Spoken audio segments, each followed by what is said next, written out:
Reserve bank of ഇന്ത്യയുടെ currency ചെസ്റ്റിൽ നിന്ന് മോഷണം പോയി. ബാങ്ക് ജീവനക്കാരൻ മോഷ്ടിച്ചത് 8 കോടിയിലേറെ രൂപയാണ്. 8.7 കോടി രൂപയാണ് മോഷണം പോയത്. ബാങ്ക് ഓഫ് ബറോഡയിലെ ജീവനക്കാരനായ ഹർസിദ കടിയാറാണ് പിടിയിലായത്.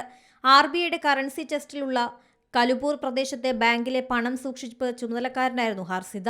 ജനുവരി 13-ന് ഇരുമ്പ് പെട്ടികളിലാണ് 2 കരാർ തൊഴിലാളികളുടെ സഹായത്തോടെ ഇയാൾ പണം മോഷ്ടിച്ചത്.